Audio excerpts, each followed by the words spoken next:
Hello दोस्तों, मेरा नाम राजेश है। मैं दिल्ली का रहने वाला हूँ। आज जो मैं ये घटना आपको सुनाने जा रहा हूँ, ये मेरी खुद की ही कहानी है। जो कुछ भी मेरे साथ हुआ उसे मैं आज आपके साथ शेयर करूँगा। ये बात करीब 8 साल पुरानी है। उन दिनों मैं नौकरी की तलाश में घूम रहा था। बहुत मशक्क़त के बाद मुझे नौकरी मिल गई। जिस ऑफिस में मैं काम करता था, उसी ऑफिस में एक लड़की भी काम करती थी जिसका नाम काजल था। पहली नज़र में ही मुझे उससे प्यार हो गया। काजल भी मुझे पसंद करने लगी। हम दोनों में काफ़ी बातें होती और काफ़ी वक्त हम एक साथ बिताने लगे। धीरे धीरे हमारे बीच इतना गहरा प्यार हो गया कि हमने शादी करने का फैसला कर लिया। काजल के मम्मी पापा इस दुनिया में नहीं थे और मेरे मम्मी पापा भी मुझे 10 साल की उम्र में इस दुनिया को छोड़कर जा चुके थे। दोनों की ही तरफ से शादी की बात करने के लिए कोई नहीं था। हम दोनों बहुत खुश थे कि अब हमें एक दूसरे से दूर नहीं रहना होगा, लेकिन भगवान को शायद कुछ और ही मंजूर था। कुछ दिन बाद हमारे ऑफिस में एक लड़की जॉब के लिए आई और बॉस ने उसे कल से ड्यूटी ज्वाइन करने के लिए कह दिया। उसका नाम सीमा था। धीरे धीरे सीमा काजल और मेरी अच्छी दोस्त बन गई। हम सब कुछ एक दूसरे से शेयर करते थे। फिर एक दिन की बात है, काजल की तबीयत खराब हो गई।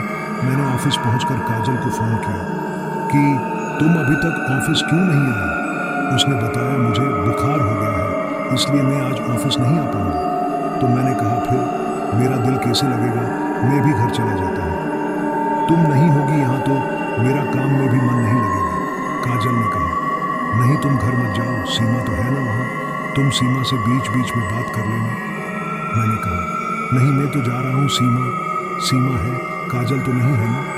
मैंने थोड़ा गुस्सा जाहिर करते हुए काजल से कहा।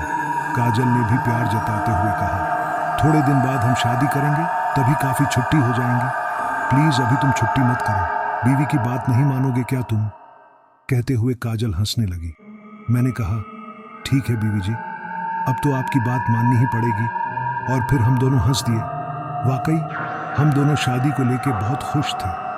मन में न जाने क्या क्या सोच रहे थे कि शादी के बाद ऐसा करेंगे वैसा करेंगे, लेकिन वो कहते हैं ना, सोची हुई बात कभी पूरी नहीं होती। जो आप सोचते हैं हमेशा उसका उल्टा ही होता है, और मेरे साथ भी वैसा ही हुआ। एक दिन बॉस ने मुझे अपने केबिन में बुलाया और कहा तुम्हें आज ही मुंबई जाना है, तुम्हारा जाना बहुत ज़रूरी है, नहीं गए तो हमारा बहुत नुकसान हो जाएगा। मैंने कहा सर आप किसी और को भेज दीजिए, मुझे कुछ ज़रूरी काम है। फिर बॉस ने मुझे प्रमोशन का लालच दिया और कहा कि अगर तुम मुंबई चले गए तो तुम्हारा प्रमोशन पक्का। अब मैं सोच में पड़ गया कि उधर काजल की तबीयत भी खराब है, इधर प्रमोशन, दोनों ही चीज़ें भी ज़रूरी है। मैंने काजल को फ़ोन किया। हेलो काजल, अब तबीयत कैसी है। काजल ने कहा पहले से आराम है, पर अभी पूरी तरह से ठीक नहीं है, कमज़ोरी बहुत आ गई है। तुमसे एक बात करनी थी काजल। हाँ बोलो ना। बॉस ने मुझे मुंबई जाने के लिए कहा है, लेकिन मैं कैसे जाऊं, इधर तुम्हारी तबीयत खराब है और उधर बॉस ने मुझे प्रमोशन का भी वादा किया है। मैंने उदास भरे लहजे में काजल से कहा। तब काजल खुश होकर बोली अरे कितनी अच्छी खबर सुनाई, और इतनी अच्छी खबर को उदास होकर क्यों सुना रहे हो। तुम चले जाओ, अब इतनी भी खराब नहीं है मेरी तबीयत की, तुम आकर मेरे पास मुझसे चिपक कर बैठ जाओ। कहते हुए काजल हंसी को दबाए मुझे चिढ़ाने लगी। तुम्हारी तबीयत ठीक है। अरे हाँ बाबा, कहा तो है मैंने कि मैं ठीक हूँ, बस थोड़े आराम की ज़रूरत है। ओके, काजल थोड़ी कराही सी आवाज़ में बोली। मैंने कहा चलो ठीक है, फिर मैं चला जाता हूँ, तुम्हें कुछ भी परेशानी हो तो सीमा को अपने पास बुला लेना। और हाँ, मेरे मुंबई से आते ही हम शादी कर लेंगे, अब मैं तुमसे और दूर नहीं रह सकता। जवाब में काजल ने कहा मैं भी नहीं रह सकती। अगली सुबह मैं ट्रेन से मुंबई के लिए रवाना हो गया। शाम को मुंबई पहुँचकर मैंने काजल को फ़ोन लगाया, लेकिन उसका फ़ोन स्विच ऑफ आ रहा था। मैंने 3-4 बार डायल किया, लेकिन फ़ोन स्विच ऑफ ही आ रहा था। मैं काजल से बात किए बिना एक दिन भी नहीं रहता था। जब काजल का फ़ोन नहीं लगा तो मुझे बेचैनी होने लगी। तभी मुझे याद आया कि क्यों ना सीमा को फ़ोन करके उससे कहूँ कि तुम काजल के घर चली जाओ और मेरी उससे बात करा दो। सोचते हुए मैंने सीमा का नंबर डायल किया। 1-2 रिंग होने के बाद ही सीमा ने फ़ोन उठा लिया। हेलो सीमा यार, मैं बहुत परेशान हूँ, काजल का फ़ोन बंद आ रहा, क्या तुम मेरी काजल से बात करा सकती हो प्लीज़। उसने कहा ठीक है, मैं अभी जाती हूँ। और उसने फोन कट कर दिया। मैं सीमा के फोन का बेसब्री से इंतजार कर रहा था। तभी फोन की रिंग बजी, सीमा का फोन आया। उसने जो कहा उसे सुनकर तो मैं और भी परेशान हो गया। उसने बताया कि काजल तो अपने घर पर है ही नहीं, उसके घर पर ताला लगा हुआ है। मैंने आसपास भी पता किया, लेकिन किसी को काजल के बारे में कुछ पता नहीं है। शायद वो अपने किसी रिश्तेदार के घर गई हो। तुम परेशान मत हो। कहते हुए सीमा मेरा हौसला बढ़ाने लगी। मैं बहुत ही परेशान था। मुझे रात में बुरे बुरे ख्याल आने लगे, जिसकी वजह से मैं पूरी रात सो नहीं पाया। सुबह होते ही पहली ट्रेन से मैं दिल्ली के लिए निकल गया और सीधा काजल के घर गया, जहां पर ताला लगा हुआ था। पड़ोस में पता किया तो कुछ पड़ोसियों ने बताया कि कल दिन में तो काजल अपने घर पर ही थी। इससे ज़्यादा हमें कुछ नहीं पता। फिर मैं सीमा के घर गया। सीमा अंदर से आई और बोली कि काजल का कुछ पता चला नहीं। मैंने हर जगह ढूंढा, हर किसी से पूछा, लेकिन उसका कुछ पता नहीं चला। कहाँ गई मेरी काजल?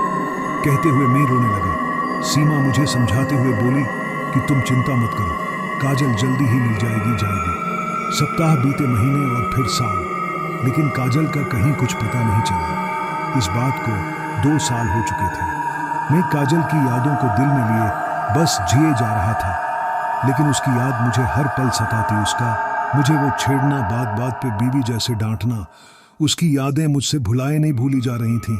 ऑफिस में सबसे बात करना भी बंद कर दिया था। मेरी दुनिया तो जैसे वीरान ही हो गई थी, क्योंकि काजल ही मेरी दुनिया थी। ये बात वही जानता है जिसने कभी किसी से दिल से प्यार किया हो। फिर एक दिन की बात है, मैं कैंटीन में बैठा काजल की यादों में खोया हुआ था। तभी वहां मेरे ऑफिस का एक दोस्त नरेश मेरे पास आकर बैठा और उसने मुझसे कहा, तुम कब तक काजल की यादों में खोए रहोगे? मेरे ख्याल से अब तुम्हें शादी कर लेनी चाहिए।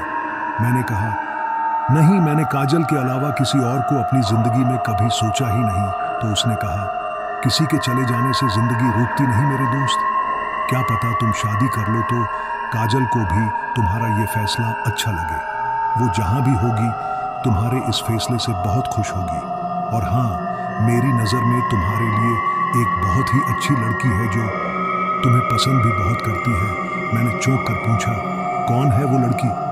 तो नरेश ने सीमा को मेरे सामने लाकर खड़ा कर दिया। सीमा, तुम? हम तो दोस्त हैं ना? मैं झिझकती हुई आवाज में बोला। फिर सीमा ने कहा, क्यों रमेश, क्या 2 दोस्तों के बीच प्यार नहीं हो सकता? मैं चुप रहा। सीमा ने फिर कहा, क्या मैं तुम्हें पसंद नहीं हूं? मैंने कहा, नहीं सीमा, ऐसी बात नहीं है, तुम बहुत अच्छी लड़की हो। सीमा ने कहा, तो ठीक है, फिर आज से और अभी से मैं तुम्हारी बीवी हूँ।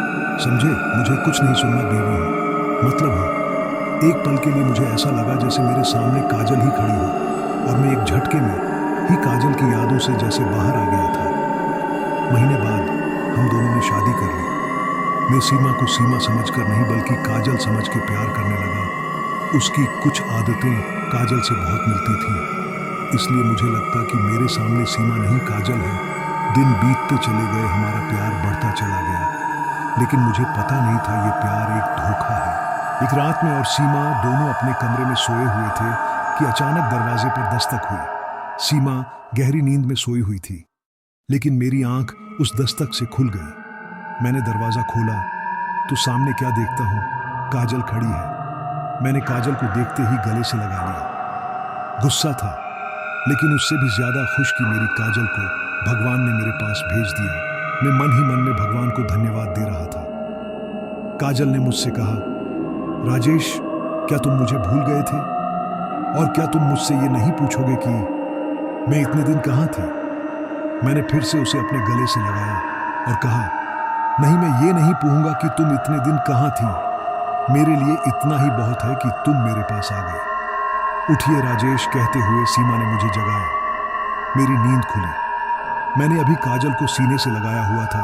क्या वो सपना था? सोचते हुए मैं तैयार होकर ऑफिस के लिए निकल गया। मैं ऑफिस आज ऑटो से जा रहा था। रास्ते में एक लड़की खड़ी थी जो ऑटो को रोकने का इशारा कर रही थी। ऑटो वाले ने ऑटो रोका और मैंने देखा कि ये तो काजल है। काजल उसी ऑटो में मेरे साथ आकर बैठ गई। मैंने काजल से कहा, मैं तो सपना देख रहा हूँ, सोच रहा था।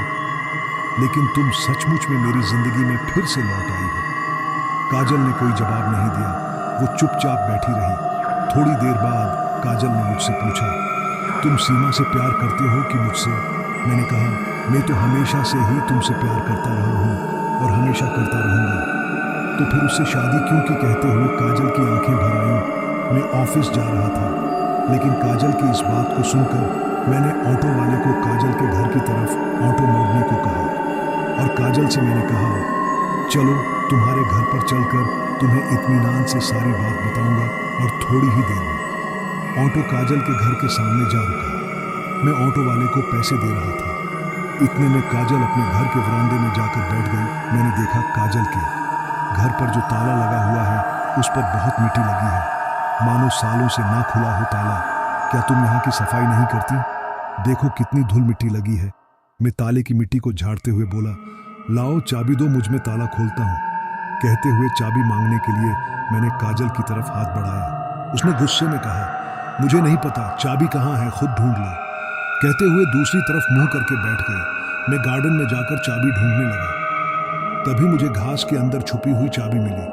चाबी में जंग लगा हुआ था। ये देखकर मैंने फिर काजल से पूछा, काजल अब तो तुम यहाँ रहती हो, फिर ये क्या चाबी में जंग क्यों लगा है? जैसे इस्तेमाल ही ना होती हो, और ताले पर भी बहुत धूल लगी हुई है। बात कुछ समझ नहीं आई। कहते हुए मैंने ताला खोला। ताला खोलते ही अंदर से बदबू आने लगी। इतने में काजल वहां से उठकर पता नहीं कहां चली गई। मैंने सोचा शायद गुस्सा होकर गार्डन में जाकर बैठ गई होगी। मैं आवाजें लगाने लगा, काजल कहाँ हो तुम? अरे बीवी जी, तुम कुछ काम मत करना, सारा काम मैं ही करूंगा। फिर भी काजल की तरफ से कोई जवाब नहीं आया। मैं कमरे में दाखिल हुआ, वहां किसी का कंकाल पड़ा हुआ था। जैसे ही मैंने उसके हाथ की घड़ी देखी तो मैं हैरान रह गया। ये वही घड़ी थी जो कुछ साल पहले मैंने काजल को उसके जन्मदिन पर दी थी। इसका मतलब ये काजल का मुझसे आगे के शब्द बोले नहीं जा रहे थे। लेकिन ऐसा कैसे हो सकता है? काजल तो अभी मेरे पास थी। मेरी तो समझ में ही नहीं आ रहा था कि आखिर क्या चक्कर है। तभी काजल मेरे सामने आई और रोने लगी और कहने लगी कि हाँ राजेश, ये जो कंकाल है ये मेरा ही है। मैं तुमसे बहुत दूर जा चुकी हूँ। ये सुनकर मैं सन्न रह गया। फिर काजल कहा, क्या तुम जानना नहीं चाहोगे कि ये कैसे और किसने किया? मैंने कहा, काजल मुझे बताओ, जिसने भी तुम्हें मुझसे दूर किया है मैं उसको सजा दिलवाऊंगा। काजल गुस्से में बोली, वो और कोई नहीं सीमा है। यह सुनकर मेरे पैरों तले जमीन निकल गई। काजल ने बताया कि जब तुम ऑफिस के काम से मुंबई गए थे तो उसी शाम सीमा मेरे घर आई थी और उसने मुझसे कहा कि मैं राजेश से प्यार करती हूँ, तुम बीच से हट जाओ। मैंने कहा, क्या राजेश भी तुम्हें प्यार करता है? तो उसने कहा, अगर नहीं करता तो धीरे धीरे करने लगेगा, अगर तुम हमारे बीच से हट जाओ तो। और उसने मुझे जबरदस्ती जहर पिला दिया। मैं रोती रही, उसके सामने भीख मांगती रही कि मुझे छोड़ दो, हम तो दोस्त हैं। तो उसने कहा, तू मेरी दोस्त नहीं सौतन है, अगर तू ना रहेगी तो राजेश को मुझसे प्यार करना ही पड़ेगा। उसने मुझे जहर पिलाकर घर में बंद कर दिया और बाहर से ताला लगाकर चाबी बाहर फेंक दी। अब मैं उसे मारकर अपनी मौत का बदला लूंगी। तुम्हारे लिए ही मेरी आत्मा भटक रही थी कि जो भी मेरे साथ हुआ उसे मैं तुम्हें बता सकूं। मैंने काजल से कहा, काजल तुम उसे मत मारना, मैं उसको कानून से सजा दिलाऊंगा। गुस्से में काजल मुझसे कहने लगी, नहीं मैं खुद उसे मरूंगी। मैंने कहा, नहीं मेरी काजल कभी किसी को मारने के बारे नहीं सोच सकती। मेरी इस बात को सुनकर काजल रोने लगी और कहने लगी, मुझे दुख बस इस बात का है कि मैं तुम्हारे साथ रहना चाहती थी, तुम्हारे साथ जिंदगी का हर पल बिताना चाहती थी, जो अब कभी नहीं होगा और मैं तुमसे बहुत दूर हो गई। मैंने कहा, काजल तुम ही मेरा पहला प्यार हो और आखिरी भी तुम ही रहोगी। मैं तो हमेशा तुमसे ही प्यार करता रहूंगा। मेरे ऐसा कहते ही काजल एक चमकीली रोशनी में खो गई और मैं रोता रह गया। अब मैं घर आया। सीमा ने कहा, हाथ मुंह धो लो, मैं खाना लाती हूँ। मैंने कहा, तुम मेरी काजल की हत्यारी हो, तुम्हें मैं कभी माफ नहीं करूंगा। तो सीमा रोने लगी और कहने लगी, तुम तो मुझसे प्यार करते हो। मैंने कहा, प्यार मैं बस काजल से करता था, तुमसे जो था वो तो तुम्हारा बनाया हुआ षड्यंत्र था, प्यार नहीं था। अब तुम्हें मैं कानून से सजा दिलवाऊंगा। कहते हुए मैं पुलिस स्टेशन आ गया और मैंने सारी कहानी पुलिस को बता दी। पुलिस को काजल के घर से सारे सबूत भी मिल गए। पुलिस ने सीमा को गिरफ्तार कर लिया और अदालत ने उसे उम्र कैद की सजा सुनाई। मुझे सीमा को सजा दिलवाकर बहुत सुकून मिला। मैंने शादी नहीं की और ना आने वाले समय में करूंगा। मैं सिर्फ काजल से ही प्यार करता हूं और हमेशा उसी से प्यार करता रहूंगा। काजल की जगह में किसी और को नहीं दे सकता, कभी नहीं।